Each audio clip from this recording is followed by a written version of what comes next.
Maravilha. Boa noite a todos. Vamos agora fazer nosso penúltimo webinar do ano, com a presença do Bruno Barros. Bruno, ele é graduado em Relações Internacionais, ele é um estudioso do tema Brasil-África, Brasil-África lusófona, e ele vai nos brindar na noite de hoje com um webinar, né, uma palestra sobre o tema. Tá? Bruno, você tem, acho que aproximadamente 1 hora, né, para desenvolver o argumento, e finalizada a sua fala, a gente abre um debate aqui, tá bom? Tranquilo. Então, obrigado, Bruno. Vou expor aqui o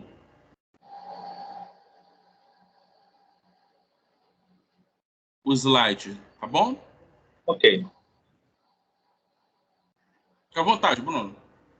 Bem, boa noite a todos. Então, o que iremos falar sobre hoje, né? É essa relação que o Brasil tem com o nosso continente vizinho, né? Nosso continente mais próximo em relação ao nosso, que é o continente africano. A herança que nós temos em relação a termos o mesmo colonizador, no caso, Portugal, e como podemos trazer isso para os dias atuais. Pode passar, professor.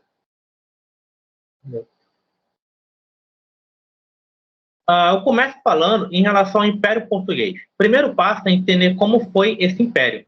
Diferente do Império Espanhol, que colonizou a América no mesmo período que a Portugal, o Império Espanhol ele teve uma concentração maior nas suas colônias no continente americano. Basicamente toda a América Latina, exceção do território do Brasil e das Guianas, né, pertenceu à Espanha, ou seja, a Espanha concentrou todo o seu poder colonial nas Américas. Portugal optou por uma estratégia mais diversa. Portugal conseguiu ter colônias nas Américas, na África, na Ásia, incluindo territórios na atual Índia, e em Macau, na China. Ou seja, Portugal conseguiu fazer naquela época uma rede global de colônias. E isso fez com que a influência portuguesa se tornasse muito forte no período, fazendo com que fosse um dos impérios mais longevos da história moderna. Tanto que o Império Português ele começa a ter um declínio logo após a independência do Brasil. Depois dessa independência, muitos achavam que o Império Português ia desaparecer. Mas eles conseguiram, graças a reformas econômicas, monetárias, militares, conseguiram superar a perda do Brasil como colônia e investiram nas suas colônias na África e na Ásia e conseguiram se estabilizar e manter um poder competitivo contra outras potências, como a Inglaterra e o Império Alemão. Apesar disso, Portugal nunca mais conseguiu ser uma grande potência. Ele termina o século XIX em meio a tumultos, a rebeldias do seu país, e inicia o século XX já com uma revolução. Em 1910, a monarquia portuguesa ela cai, uma das monarquias mais antigas de toda a Europa, ficando atrás somente da inglesa e da russa, e inicia-se assim a República Portuguesa. A República Portuguesa ela é muito curiosa, porque ela conseguiu, ao mesmo tempo, estabilizar alguns setores da sociedade, como a economia, por exemplo, mas ela conseguiu agitar outras partes, e as colônias foram uma delas. Quando a República surge, Portugal é uma das nações mais pobres da Europa, do continente europeu, mas tinha uma das colônias mais ricas, e isso gerava muitos problemas no país, já que quem morava nas colônias, Angola, Moçambique, eram elites portuguesas, que eram minorias nas regiões, enquanto boa parte da população era pobre local. Ou seja, começava ali a ter rebeldias dentro dos seus territórios pela independência, mas era algo assim ainda um pouco nocivo para Portugal. Nos anos 20, Portugal começa a ter uma crise econômica maior, né, até que tem novos golpes de Estado, e em 1928, os militares que já estavam no poder entregam a economia do Estado para o professor de economia Antônio Salazar. O Salazar ele era um grande professor de economia, passou por Oxford e outras faculdades de renomes na Europa, então ele era um nome muito bem aceito pela elite portuguesa e pelas classes mais baixas, por ele ser realmente um português conhecido por ter muito enfoque econômico mesmo. E ele realmente, em 4 anos de gestão, ele consegue fazer de Portugal controlar a inflação, controlar a pobreza, realmente a pobreza de Portugal reduz, ele fica muito popular, até que há uma nova revolução e ele chega ao poder. Ou seja, o Salazar, que chegou para resolver a economia, acaba tornando um presidente do país, que seria depois uma ditadura que duraria cerca de 4 décadas. Ao longo desse período, Portugal passou por outros problemas. Antes de Salazar, teve a Primeira Guerra Mundial. Na Primeira Guerra, Portugal, durante a guerra, não se preocupou muito com o seu território. A preocupação maior de Portugal era com suas colônias e enviou muitas tropas para Angola, Moçambique, Cabo Verde e Guiné, já que a preocupação principal era não perder essas colônias para o Império Alemão e o Reino da Itália, que também buscava expandir essas colônias. Dessa forma, houve mais revoltas nessas colônias pela sua independência. E o Salazar ele conseguiu, de certa forma, controlar isso. Mas com a globalização, com as décadas de independência na África, a partir dos anos 50, com Gana se tornando a primeira república negra independente na África, se torna incontrolável, surgem novas guerras em Angola e Moçambique, e Portugal começa a perder, em um intervalo de 4 anos, ele consegue perder todas essas colônias na África. A gente começa por Moçambique e Guiné-Bissau. Guiné-Bissau foi a primeira república que Portugal reconhece como independente e foi a mais pacífica, né, das independências, junto com Cabo Verde, mas Angola e Moçambique foram guerras e Cabo Verde foi nesse mesmo período, ou seja, Guiné-Bissau também. A única asterística aí das colônias africanas e desses 5 países, Angola, Cabo Verde, Guiné Equatorial, Bissau e Moçambique, os 5 fazem parte da CPLP. O único asterístico aí é para a Guiné Equatorial. Portugal perdeu a Guiné Equatorial no século XVIII para a Espanha, né? Então, quando o Guiné vira independente, é independente da Espanha, já não é mais de Portugal, mas ainda assim, até hoje, Portugal é muito influente no país, a língua portuguesa é muito forte, a cultura também. Então, o Império Português se desfaz. E nesse período começa a abrir um vácuo de poder. E aí, pode passar, professor. E aí o Brasil ele começa a olhar esses países agora como se fosse, por exemplo, não órfãos, mas como se eles necessitassem de um país mais rico para apoiá-los. E aí o Brasil entra nisso a partir dos anos 10, durante a República Velha, mas isso é algo muito tímido ainda. Há poucos contatos, era algo meramente formais, e aí isso se torna realmente constante a partir do governo Dutra. Com a Segunda Guerra Mundial, o Brasil foi o maior país das Américas após os Estados Unidos a participar do conflito. Então, o Brasil sai da Segunda Guerra Mundial com o seguinte pensamento: na América, do Alasca ao Ushuaia, nós só vamos ficar atrás dos Estados Unidos. Esse era o pensamento que o Brasil tinha no pós-Segunda Guerra. Ou seja, o Brasil ele buscava agora o quê? Ser um país influente. Não apenas na América do Sul, não apenas na América Latina, mas no mundo inteiro. E ele vê a África como ponto de partida. O governo Dutra ele começa a enviar legações para a África, né? Não eram embaixadas ainda, eram legações, era algo bem inicial ainda, mas para os países que já eram independentes, né? Como o Egito, Marrocos. O Egito sempre foi um parceiro antigo do Brasil, mas ainda algo muito tímido. E começa também com a África do Sul. O comércio brasileiro só vai realmente melhorar mesmo já com o governo Getúlio Vargas. Vargas começa a dar uma atenção.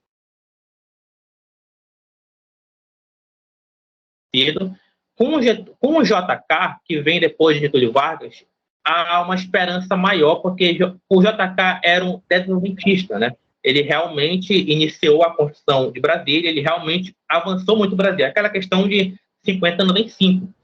Só que havia um problema. O JK, ele visava muito os Estados Unidos. Tanto é que o foco da política externa dele era o OPA, né? A Organização Pan-Americana.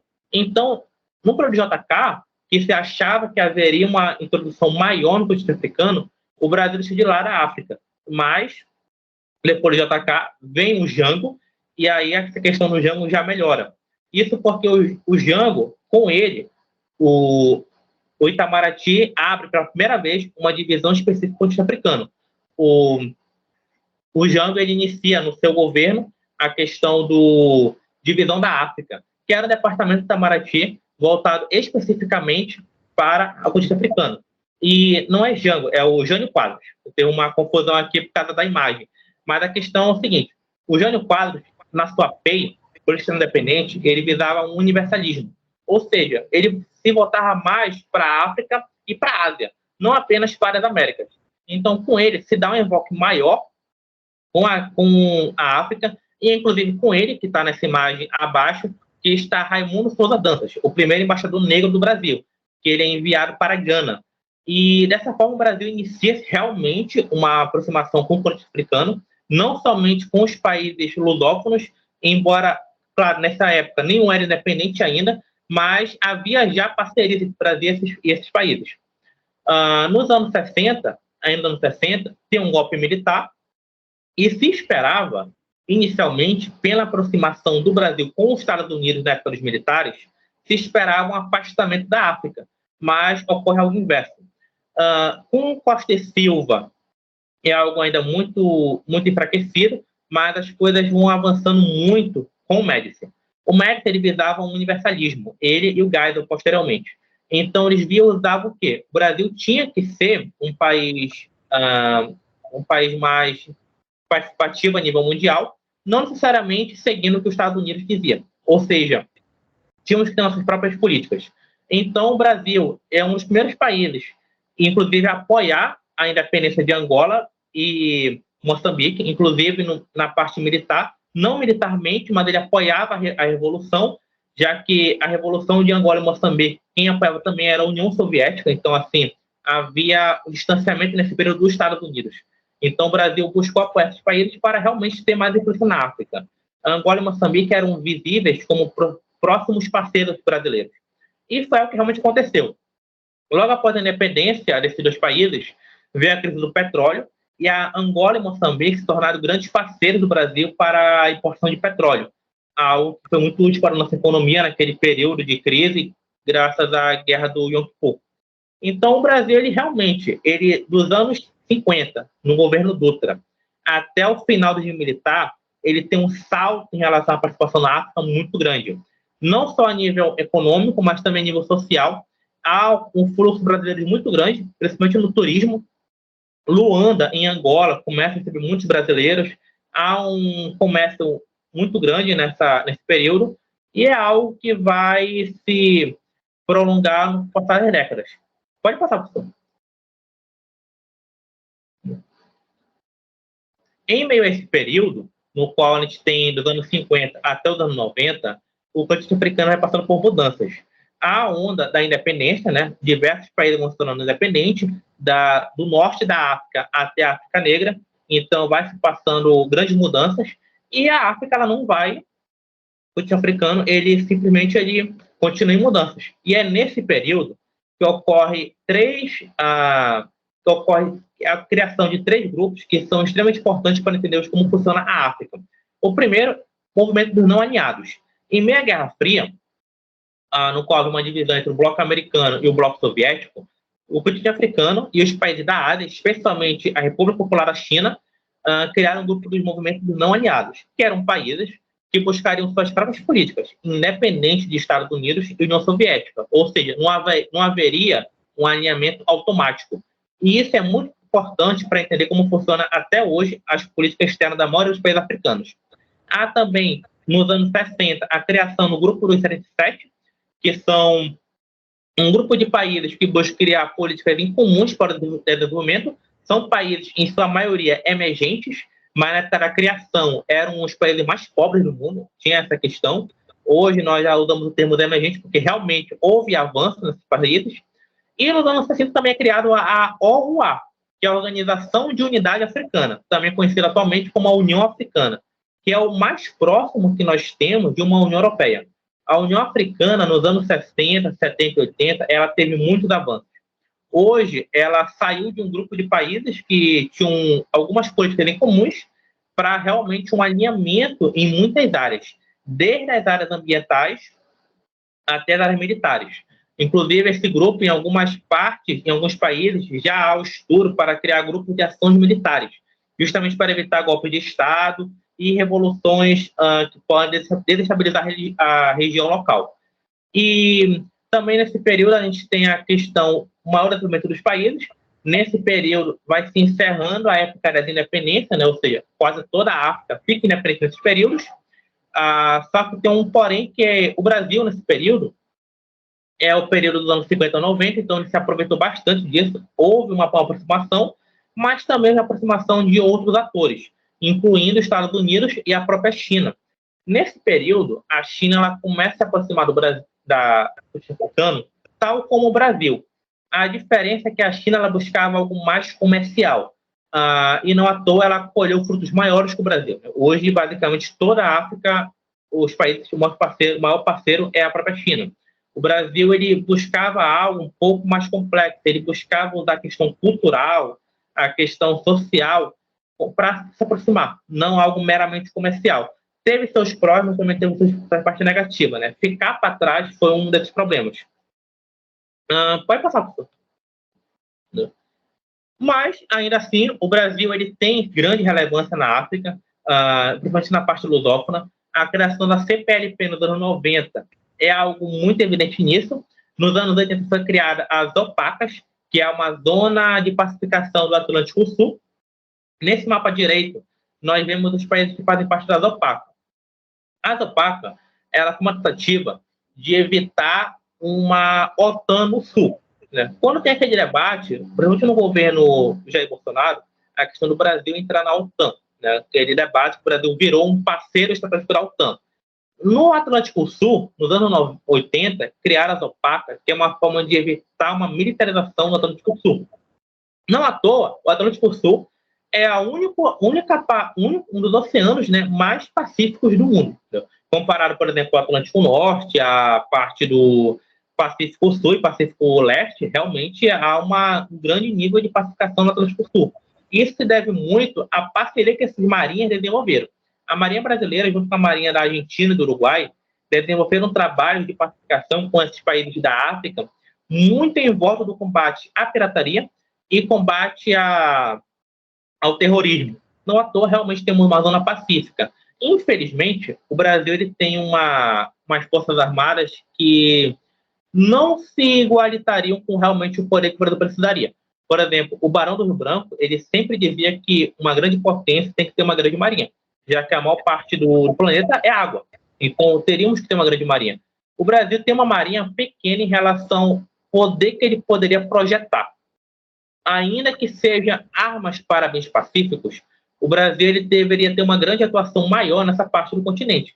Como podem ver, toda a costa da África, a costa ocidental, ela participa das OPACs. Então, seria uma influência maior no Brasil em relação a isso, já que Angola, na verdade, dos 5 países lusos da África, apenas Moçambique não participa das OPACs. Então, daria um enfoque maior nisso.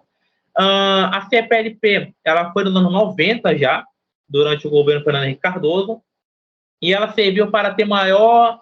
É como se o Brasil tivesse que suprir a falta de liderança que Portugal impôs nas suas ex-colônias. Nas colônias britânicas, nós temos a Commonwealth, no qual a Inglaterra ela ainda tem certa liderança. Né? Existe até, por exemplo, uma mini-Olimpíadas, né, entre esses países. Ou seja, a Inglaterra até hoje ela tem essa liderança nas suas ex-colônias. Claro, uma forma de manter aquele comércio, manter um comércio, manter relações pacíficas, coisa que Portugal, de certa forma, tentou fazer. Só que Portugal se tornou um país tão menos rico quanto foi na época imperial, que ele acabou perdendo essa influência. E o Brasil, na CPLP, ele buscou suprir isso. Tanto é que, a partir dos anos 90, há uma troca em muitas áreas dos países do Brasil com os países africanos e com o Timor-Leste. E por um certo período com Macau, na China, que depois voltou a ser território chinês. Mas o Brasil ele começou a ter maior comércio, maior trocas sociais. Nesses países, filmes brasileiros, novelas brasileiras, são muito bem assistidas. Ou seja, o Brasil ele conseguiu criar uma certa parceria com esses países. Não à toa, os brasileiros nesses países são muito mais vivos que os portugueses. E foi uma questão do Brasil ganhar não só parceiros, mas aliados em suas próprias políticas. A partir dos anos 2000, no governo Lula, o Brasil ele começou a ter maior participação a nível internacional em muitos aspectos. E uma das coisas que o Brasil cobrava em troca dessas participações, seja missões da ONU, missões humanitárias, missões de pacificação, era um apoio a ter uma sede permanente na ONU. Criou-se o grupo G4, né, que era Brasil, Alemanha, Japão e Índia, ou seja, 4 países que queriam ter um assento permanente na ONU, e o Brasil, ele não houve uma votação para isso, né? Mas o Brasil, se tivesse, ele provavelmente teria uma vaga, porque o Brasil ele conseguiu ter o apoio de quase todo o continente africano. Ainda que a atuação brasileira seja sempre voltada mais para os países lusos, o Brasil conseguiu desenvolver na África um ambiente muito favorável para o Brasil, seja tanto em votações da ONU, quanto para empresas e turismo brasileiro. Hoje em dia, inclusive, trocas comerciais não apenas entre empresas, mas entre esportes, há atletas africanos no Brasil, atletas brasileiros na África. Então, há uma parceria maior. Claro, é algo ainda muito tímido, porque o Brasil realmente peca muito na infraestrutura para isso. Não há um suporte muito elevado para isso, como há, por exemplo, do Brasil com os parceiros. Claro, com a Argentina, com o Uruguai, tem a questão da proximidade geográfica. Mas com a África, apesar de muitas barreiras, o Brasil conseguiu se aprofundar muito nesses países e hoje já há uma parceria muito maior com Cabo Verde, Angola, Moçambique, com as Guiné, do que havia antigamente. Pode passar, professor. E aí a gente já vai chegando no momento atual. Atualmente, né, no título que eu coloquei nesse slide, era da descolonização à multipolaridade. A gente vive no atual regime, no qual nós podemos definir um regime global como unimultipolar. Une de uma única superpotência, que seria os Estados Unidos, e multipolar de múltiplos polos de poder. Ainda há esse debate, né, se a China já é uma superpotência ou não, mas a maior parte dos autores atualmente ainda acredita que os Estados Unidos é a única superpotência global. Então, vamos tratar dessa visão ainda de unimultipolar. O que eu trago aqui são 2 mapas e 2 imagens para ilustrar sobre isso. Nessa imagem à esquerda, que tem essas bandeiras dos Estados Unidos, França, Alemanha, nós temos as bases militares na África. Como podem ver, basicamente a OTAN inteira está em peso na África, as potências da OTAN, Estados Unidos, França e Inglaterra, e há poucas bases da Rússia e não há bases militares por hora de outras potências. O que eu estou mostrando com isso? O Brasil, embora ele tenha uma participação na África, ele perdeu em alguns pontos no século passado oportunidades. Após a queda do regime militar, assume a presidência do Brasil Sarney. O Sarney, de certa forma, ele mantém uma aproximação com a África, mas depois vem um governo Collor. E com o Collor e o Itamar, o Brasil se distancia muito da África. O Itamar, inclusive, chegou a sugerir, nos anos 90, o fechamento de embaixadas na África, ou seja, simplesmente cortar gastos. Quando se falava em cortar gastos, se falava em simplesmente fechar a embaixada na África. Ou seja, havia um certo desprezo pelo continente africano. E isso fez com que o Brasil ele perdesse espaço nesse período. De certa forma, os Estados Unidos, outros países, não apenas potências, há países menores, como a Coreia do Sul, na época que tinha uma economia menor que a do Brasil, se aproveitou para ganhar espaço no continente africano, porque iniciou-se uma corrida para a África, não agora de colônias, mas agora para aproveitar realmente fazer comércio. A África ela começou a receber muito investimento, principalmente na área de exploração de recursos minerais. Também se começou a criar muitas empresas, como fábrica, produção de roupa, empresas têxteis, também empresas automobilísticas, ou seja, o continente começou a realmente se desenvolver, a tal ponto que a África sempre foi muito conhecida na mídia, principalmente pelos conflitos, mas, embora haja os conflitos, há também a busca pelo desenvolvimento, né? A busca pelos recursos para se desenvolver. Então, começou a ter muito na África também a questão das bases militares. Então, eles têm esse mapa à esquerda, que realmente é o atual complexo sistema de defesa na África, que se baseia muito em parcerias com países estrangeiros. Poucos países na África têm a capacidade, no momento, para se desenvolver e defender sozinhos. A África do Sul era conhecida, junto com o Egito, como as potências africanas a nível militar, mas boa parte da África, especialmente Angola e Moçambique, ainda depende de outros países. Angola e Moçambique não têm em seu território bases militares, mas a República de Portugal e o Brasil participam muito de treinamentos com o exército e a maioria dos países, como uma forma de melhorar a força da maioria dos países.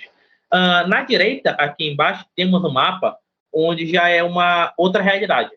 A Rússia, ela de certa forma se tornou um ator importante na África. Só que é uma forma diferente da Rússia atuar. Em vez de grandes bases militares, em vez de grandes empresas chinesas, em vez de grandes obras como a China está fazendo, ela atua de certa forma mais indireta. Nesses países que estão marcados em vermelho, com linhas vermelhas, são países onde o Wagner Group atua. O Wagner Group é uma empresa de mercenários, né, uma empresa de paramilitar, no qual ela serve tanto para desestabilizar regiões como para estabilizar regiões. A gente viu isso recentemente com o Níger, com o Sudão, e isso tem sido um grande problema para os países, principalmente para os países ao redor.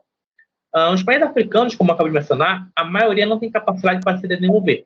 Então, nos últimos anos, começaram a criar grupos de apoio para que, caso haja guerras, eles possam se unir, fazer juntas militares para se defender ou mesmo atacar outro país em específico. Em Moçambique, há 3, 4 anos, houve uma insurgência islâmica em relação a Moçambique e a Tanzânia enviou tropas para Moçambique para ajudar nesse combate. Ou seja, há na África muitas parcerias de países para se defender de forma comum. Mas é algo ainda muito inicial, porque há muitas intrigas na África, já que a boa parte dos países é governada por militares. Então, os militares têm seus objetivos, os de outros países têm seus outros objetivos, há o risco de ter golpes, então é algo muito complexo fazer aliança militar de lá. Por isso que a maioria dos países busca apoios externos. Alguns países preferem buscar apoio do Wagner Group do que uma aliança com um país vizinho. E isso gera muitos problemas porque a Rússia tem essa forma muito indireta. Essas bandeirinhas em branco nesse mapa ainda são empresas russas que atuam, principalmente na exploração de gás e petróleo. Então, elas competem com empresas chinesas e americanas que também atuam no continente, e isso acaba gerando um conflito de interesses muito grande. E o Brasil ele acaba vendo tudo isso de forma um pouco restrita, já que o Brasil, ele, como eu falei, ele perdeu muito espaço em 2 períodos muito importantes, o ano 90 e a partir do ano 2010. O Brasil decaiu muito em relação à África. E à direita, nessa imagem acima, nós temos uma reunião da FOCAC, que é uma reunião que tem anualmente, é o Fórum de Cooperação África e China. A China, como eu falei anteriormente, ela é a maior parceira comercial da maioria dos países. Só que ela usou esse poder econômico para ter um maior apoio político. De certa forma que hoje a FOCAC, que é a reunião entre a China e os países africanos, que é literalmente toda a África, exceção de um país, que é o Reino de Taui, ou seja, toda a África se reúne com a China anualmente. Essa reunião ela só não é mais importante a nível multilateral na África do que a reunião da União Africana, que também a China é convidada para participar, mas ela não é ativa nesse grupo, ela não tem poder de voz como tem na FOCAC. Ou seja, a China é hoje o braço direito dos países africanos a nível comercial. A nível militar, ainda há muita dependência dos países potências ocidentais, como Estados Unidos, Inglaterra e França. Dessa forma, o Brasil, aí nós temos aqui na esquerda, embaixo, a chegada do Lula em Angola esse ano. O Brasil ele busca retomar a sua maior atuação na África, mas de forma muito tímida. Dificilmente vamos alcançar a China, os Estados Unidos e a Rússia no continente. Realmente se tornou uma corrida perdida para o Brasil. Nosso nível econômico, militar é algo muito inferior a esses países. Perdemos muito tempo, foram 2 décadas perdidas em relação à África, que poderíamos ter aproveitado, e o Brasil, ele hoje ficou para trás. Talvez uma maior atuação, como foi nos anos 2000 e nos anos 70, maior parceria com missões brasileiras, maiores parcerias militares de empresas brasileiras, por exemplo, nos anos 2000, as empreiteiras brasileiras fizeram grandes obras na África. Realmente, Odebrecht, Camargo Corrêa, em Angola e Moçambique eram muito ativas. Só que houve muitos problemas com isso também. Então, é algo que dificilmente o Brasil vai conseguir ocupar esse posto.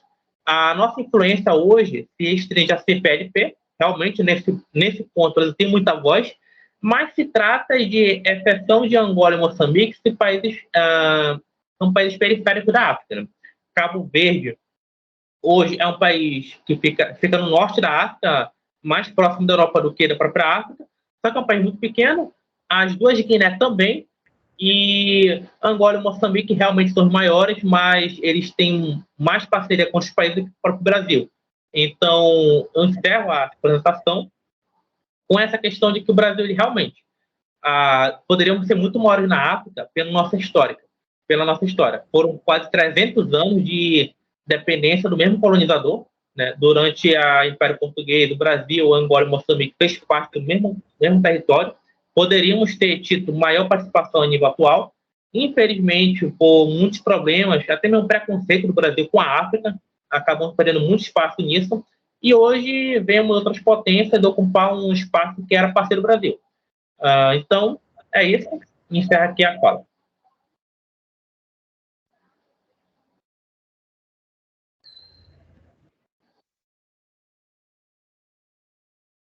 Maravilha. Obrigado, Bruno.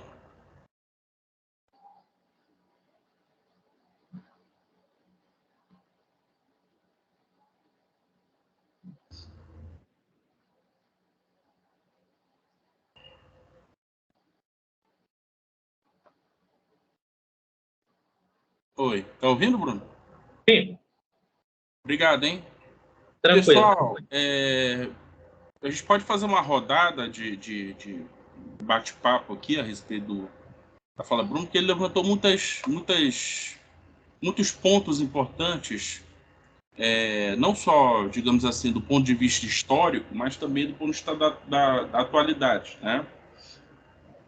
Primeiramente, a questão brasileira, né? As idas e vindas do Brasil em relação ao continente africano, e isso, Bruno, certamente é uma característica da própria aproximação que o Brasil teve do continente na década de 50, né? Porque o continente africano, quando iniciou-se o processo de independência, né, em relação... Aí, falando especificamente da questão dos países lusófonos, né, mas não só dos países lusófonos, como também dos países francófonos, enfim, a descolonização foi um processo muito mais amplo, né? E o governo brasileiro, ele tendo uma atuação bastante errática, muitas vezes, em relação a esse processo. Até não compreendendo o processo, né? O grande exemplo disso foi o JK. Se você pega, por exemplo, a política externa do JK, a forma como ele pensou a projeção internacional do Brasil, você vê muitos elementos.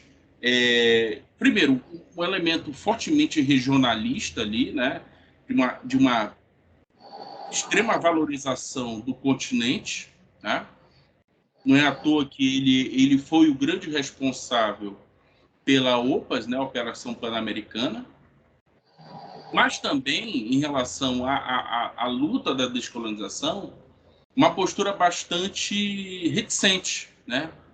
Em relação ao continente, a ponto de, por exemplo, ele rejeitar a luta muito em função do lobby da comunidade portuguesa aqui no Brasil, que era, à época, muito forte, né? O trabalho do Jerry Dávila, o Hotel Trópico, ele relata com riquezas de detalhes isso aí, né? Esse processo do JK em relação a isso. A virada de página se dá justamente na década de 60, né? Com uma política externa independente, quadros, Goulart, golpe de 64 e, depois de Castelo Branco e depois de Costa e Silva, uma política externa muito mais pró-independência e uma tentativa do Brasil de substituição do aparato português e de investimentos brasileiros ali no continente, né? Médici, Geisel, o próprio Figueiredo, né? Entrando na década de 80 e 90, novamente, uma relação bastante confusa da política externa brasileira, né? E eu diria assim, o ápice disso tudo foi, de fato, o governo Lula, né? O primeiro mandato dele, né? Primeira década, digamos assim, né? De 2003 até 2010. Essa aproximação muito forte do Brasil com o continente africano, tá? E mais uma descontinuidade em relação a isso também, né? Com Dilma, com Temer, com Bolsonaro. Eu vi uma informação recentemente, deve ter 2 ou 3 semanas, que o Bolsonaro, durante os 4 anos de presidente, como presidente da República, ele não visitou um único país africano. Ele não visitou um único país africano, ou seja, isso é o retrato da total falta de orientação política, para não falar outras coisas, em relação à África, né? E isso é um vacilo da política externa brasileira, isso é um erro da política externa brasileira, né? Porque deveria ter uma política externa muito mais proativa em relação ao continente. Agora, por que isso? Né? Porque é certamente a última grande fronteira do capitalismo. Não é à toa que os chineses estão lá, não é à toa que os russos estão lá, não é à toa que os franceses nunca saíram de lá. Né? Porque lá você tem fontes de matérias-primas, você tem um território muito, digamos assim, rico para a agricultura, né? O grande desafio do mundo será certamente o tema da segurança alimentar, né? É um continente que também tem muito rico em termos de petróleo, né? De gás natural. A riqueza do mundo passa por lá necessariamente, né? E o que nós temos assistido ultimamente em relação à África, né, esses golpes recentes, né, Bruno? Eu lembro que quando vocês fizeram aquele artigo sobre. Aquilo foi quando? Aquilo foi 2001, por aí, né? 21. Pois é, 2021. 2001 não, 2021. Eu lembro que o grande dilema naquela época era a presença de grupos jihadistas ali, né? Ali naquela parte do Moçambique, no caso, né? Era a grande questão, a grande dor de cabeça na época era a questão do jihadismo. Incrível, né? Em 2 anos, o tema do jihadismo praticamente some dos noticiários. E o que nós temos visto hoje, em praticamente 2 anos de observação, de monitoramento daquela situação, é a presença hoje de um deslocamento dos conflitos das grandes potências lá naquela região, justamente naquela região da África, né? É, é, e, obviamente, isso tem consequências importantes, né? Não só militares, isso é fundamental, isso é, digamos assim, até determinante, eu diria, mas também a progressiva presença de conflitos armados naquela região inibe e vai inibir cada vez mais a presença brasileira. Por quê? Porque a presença brasileira lá é uma presença fundamentalmente ligada ao soft power, né? É fundamentalmente isso, é a presença cultural brasileira, né? Além da presença cultural, cooperação técnica. Embrapa, Fiocruz, a, Embrapa. a... Oi? A Embrapa. Não, pois é, Embrapa, Fiocruz, né? Trabalhos muito interessantes nessa parte de cooperação técnica. As empreiteiras que você fez menção ainda há pouco, elas estavam lá, fizeram trabalhos muito interessantes ali, principalmente em Angola, né? O aeroporto de Angola foi todo construído pela Odebrecht, né? Mas em função da Lava Jato, né? Do desmantelamento dessas empresas, etc., acabou que o Brasil perdeu também nesse campo, né? Então, é assim, fazendo um apanhado geral, o continente ele está num processo de transformação que muitas vezes o analista não consegue compreender com clareza, né? E o Brasil, por conta da não compreensão do que está acontecendo por lá, acaba meio que perdendo o bonde da história. Assim, eu queria fazer só uma pergunta bastante direta em relação a isso. É, o soft power brasileiro, ele ainda é capaz de ter uma presença forte, ele ainda é sustentável no continente africano, haja vista a enorme presença russa e chinesa nesse continente, né? E se esse soft power, se ele tem futuro, quais seriam, digamos, os principais mecanismos? Como é que o Brasil poderia atuar nesse setor, né? Bem, só a soft power, o que eu vejo que seriam alternativas para o Brasil seriam, a nível cultural, a questão de questão musical, filmes. A música brasileira é muito forte nesses países, o cinema brasileiro também. O intercâmbio entre esses países seria muito interessante. Isso porque, em alguns países, a indústria chinesa não é muito forte, mas o soft power chinês é. Por exemplo, em Madagascar, a China, antes de levar as grandes empresas, o grande comércio, ela levou escolas chinesas, ela levou grupos chineses, de, por exemplo, em aulas de música. Então, o Brasil pode seguir esse caminho como alternativa, mas assim, é algo inicial. Deveria depois ter um suporte de um hard power, mas de início teria que ser apenas uma entrada. O soft power seria uma entrada do Brasil nesses países. Não seria algo sustentável a longo prazo, porque a longo prazo, realmente, outros países teriam mais influência, mas a curto prazo, por meio da cultura, da educação também, o senhor mencionou a Fiocruz, a USP também tem trabalho em parceria com algumas universidades da África, mas é algo assim, muito tímido ainda. Se tiver um maior investimento, talvez o soft power se torne algo mais influente, mas é algo que a longo prazo não seria tão sustentável quanto é de outros países, dada a vista aos recursos que o Brasil tem para isso. Bruno, tem uma outra coisa que eu esqueci até de comentar também, que é a presença religiosa lá, tá? Sim, sim. A forte, crescente presença de igrejas pentecostais e neopentecostais brasileiras, né? A própria Igreja Universal do Reino de Deus fez um investimento fantástico ali, um investimento pesadíssimo no continente, né? E é um outro elemento do soft power, né? Não deixa de ser, né? O crescimento dessa influência brasileira através dessas correntes, né? Pentecostais e não pentecostais. Inclusive, teve recentemente um problema, acho que foi em Angola, acho que não foi em Angola, né? Houve a expulsão de certos pastores brasileiros sob a alegação de que estariam cometendo racismo lá, né? De que não respeitavam digamos assim, a presença de missionários africanos lá, né? Então houve um problema não só da igreja em relação à população, mas também um problema relacionado ao governo, né? Porque o governo acabou se envolvendo nessa controvérsia também. E embora não seja algo assim, digamos assim, a olho nu, visível, mas é algo importante, né? A questão religiosa. Principalmente se for do ponto de vista político, né?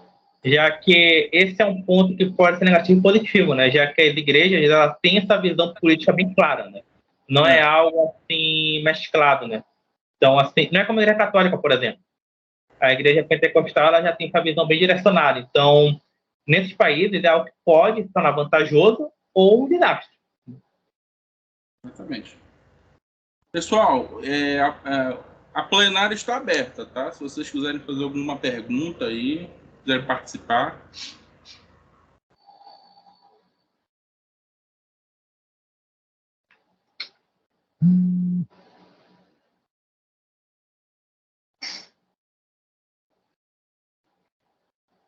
Vocês podem participar pelo chat também. Deixa eu ver se tem alguma coisa aqui no chat. Aqui no chat não tem nenhuma pergunta, não.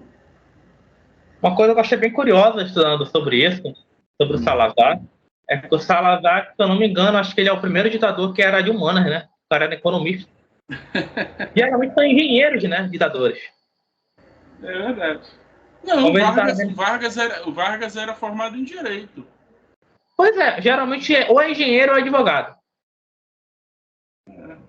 Agora, de humanas... O economista, né? Ele era professor universitário, inclusive, né? Sim, tudo, hein?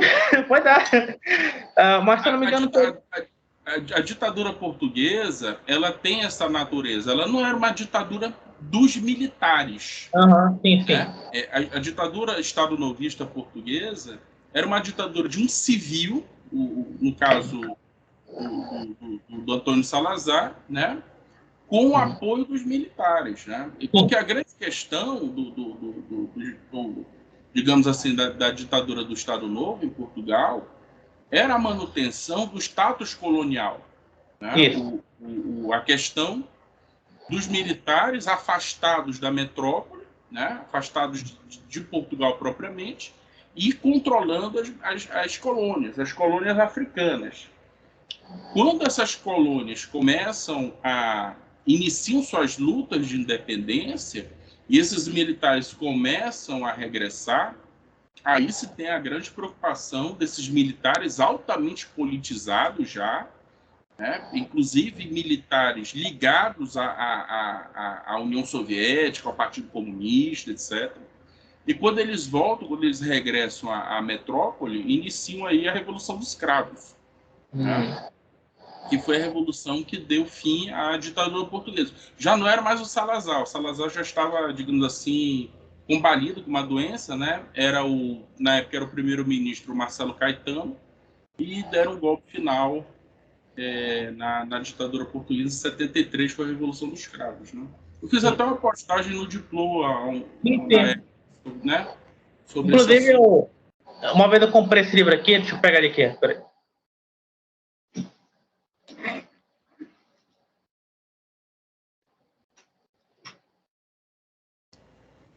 Teve um trabalho, eu acho que não sei se foi do senhor, mas era sobre, na parte de Portugal, eu comprei esse livro aqui para me estudar isso daqui, o corporativismo em português.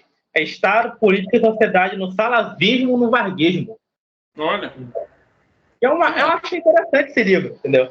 Realmente, em algumas partes, é tipo um manual, né, de como ter um Estado novo, basicamente. É bem interessante esse livro. E aí, em Portugal tem muito essa questão, né, da forma como eles mantiveram as colônias. Foi, se eu não me engano, o país que por mais tempo teve colônia na Europa, né, dos europeus. Sim. Porque Congo, que era da Bélgica, caiu logo, foi um pouco antes, né, Congo. A experiência portuguesa de colonização foi de 1500 até a década de 70, né? Então, período assim, uma curva de aprendizado colonial muito grande. Se você pega, por exemplo, a Alemanha, a experiência colonial alemã, ela é de meados do século XIX, né?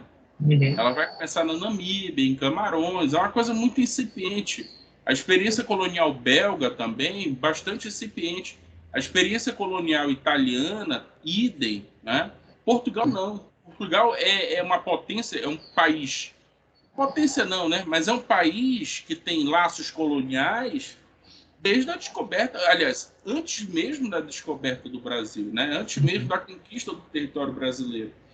E em várias culturas, várias geografias, né? Na Ásia, na América, no continente africano, os portugueses foram conquistadores, né? A própria obra dos Lusíadas, do Luís Vaz de Camões, é uma obra de conquistas, né? De domínio dos mares, de domínio de povos, né? Isso, de certa maneira, está retratado, inclusive, na própria literatura épica portuguesa. Lusíadas, o próprio Fernando Pessoa trata desse assunto, né, com muita pertinência. É um povinho conquistador, hein, cara? Na Índia também, acho bem interessante, né, como eles chegaram na Índia, né, em Goa, né, que eles ficaram até o século XIX lá. Ainda falam português em Goa, né, inclusive. Sim, assim, é bem criticado daqui para português, né, falta apanhar na rua. Timor-Leste. O Timor-Leste. Né? Exatamente. Macau também. E uma coisa que eu estava vendo sobre isso, um dia desse, eu não me lembro agora se foi Nagasaki ou Hiroshima, que foi fundado por portugueses, né? Hiroshima? Ou Nagasaki, uma das duas foram fundadas por portugueses. Não, sim, é a presença portuguesa, mas não do ponto de vista da colonização, mas sim da presença da Igreja Católica. Isso. A Igreja teve uma participação muito grande lá no Japão. Tá? Inclusive tem um filme chamado... Oh, meu Deus! O Silêncio. O Silêncio. É um filme do Martin Scorsese, que ele mostra a presença da Companhia de Jesus, a Ordem dos Jesuítas, no Japão, tá? E como o governo japonês reprimia a presença dos jesuítas lá no Japão. Né? Interessante esse filme. Esse filme é lindíssimo, né? Filme lindíssimo. O Silêncio, do Scorsese. Vou buscar ver. Outra coisa que eu ia falar era que nessa questão desse último slide, que tem essa reunião da China no FOCAC, a China ela usou o espaço para falar sobre a guerra da Ucrânia. Tanto é que tem lá no final as bandeiras da China e da Ucrânia. E isso daí é uma herança, como eu tinha falado, do movimento não alinhados. A África, ela tem muita divergência de países, né? Por exemplo, o Egito para Senegal. É política oposta dali, né? Mas umas coisas que eles buscam manter alinhados os países é o não alinhamento automático. Então, a África inteira, ela, por exemplo, na guerra da Rússia e Ucrânia, a África inteira não tomou lado de sanções, né? Sim. Não buscou, ela não critica a Rússia, mas também ela busca ajudar a Ucrânia na medida do possível, mas não prejudica a relação com a Rússia. Isso é uma coisa bem interessante da África, que conforme ela vai se desenvolvendo, ela vai enriquecendo. Interessante um vídeo que era assim, mostrar uma rua, aí tinha alguns prédios, assim, todo de vidro, e falava bem assim, não é Nova York, é Quênia. A outra parte não é Canberra, é Madagascar. Então, assim, em algumas partes, assim, desenvolve muito a África. Então, o fato dela ter mantido algumas coisas quase que de um século, né? A questão dos não aliados, a questão desse conjunto que a União Africana é algo que eles levam muito a sério, né? Tanto é que quando há uma guerra civil, eles buscam resolver o quanto antes, né? Hoje já não há na África uma guerra extensa, né, como tinha antigamente. Eu lembro que nos anos 60, se não me engano, tinha 9 guerras ao mesmo tempo na África, que foi o período da Guerra do Congo também.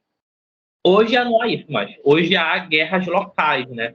Há em Moçambique, há no interior da Nigéria, né, aquela questão de muçulmanos e cristãos, a questão do Boko Haram, mas o fato de eles terem mantido aquela política dos não alinhados pode trazer futuramente a África a um nível muito maior do que ela está hoje.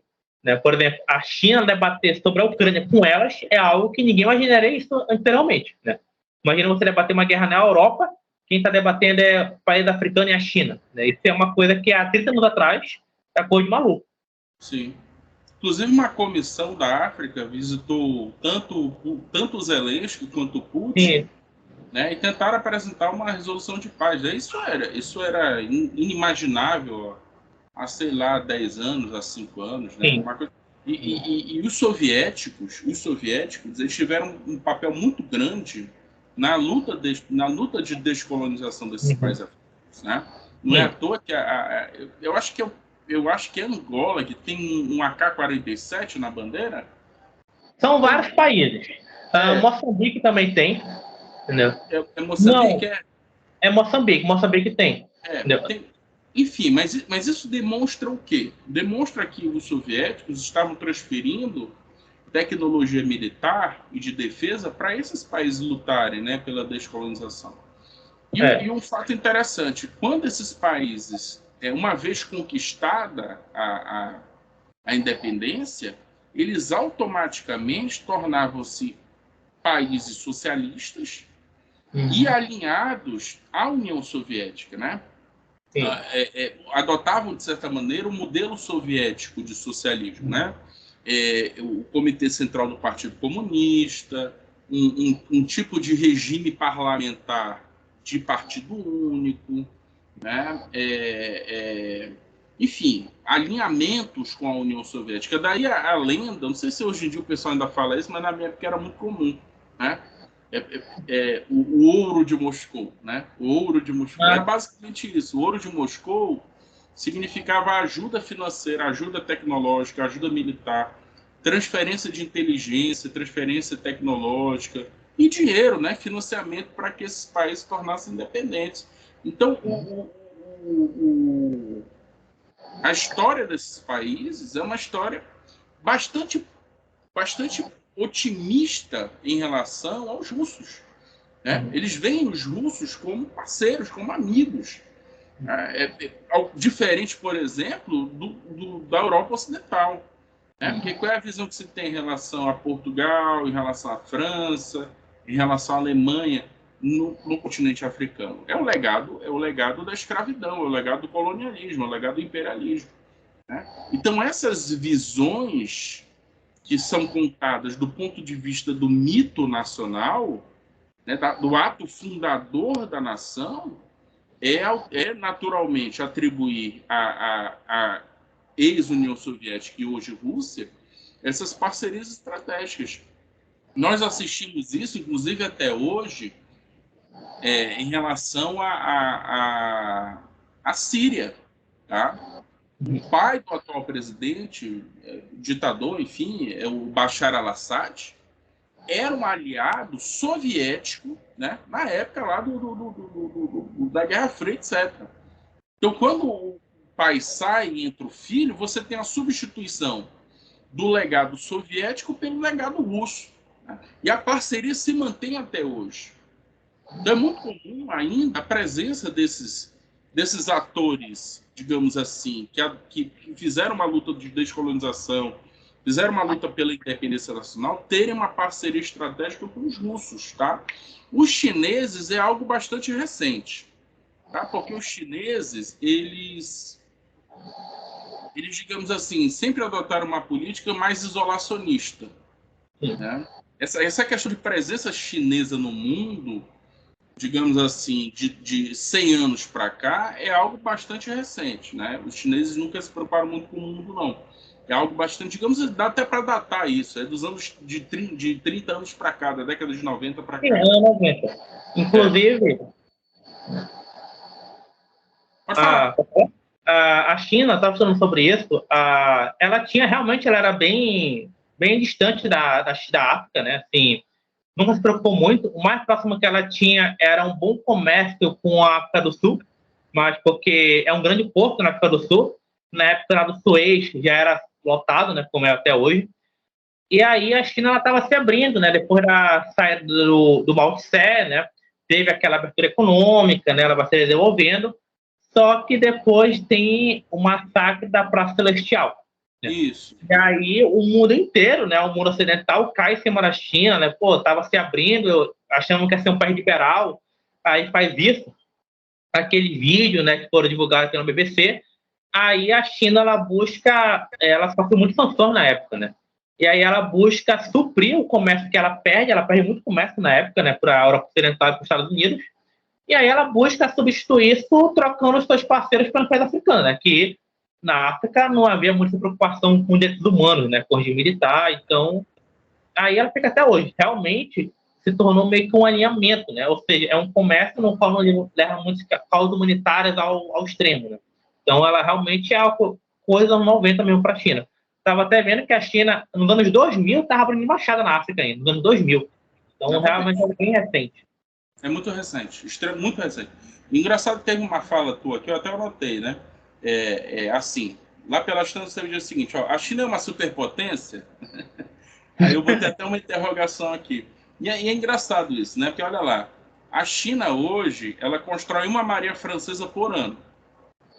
Uma marinha francesa por ano. Tá? Isso é a China.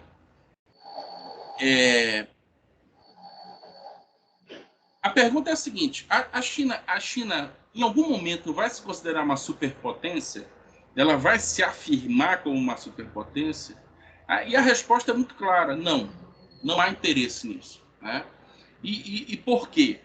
Porque isso, de certa maneira, iria descaracterizar tudo o que foi feito pela China até hoje. Porque o que a China tem se colocado? Como é que a China se projeta no mundo? Qual é a imagem dela?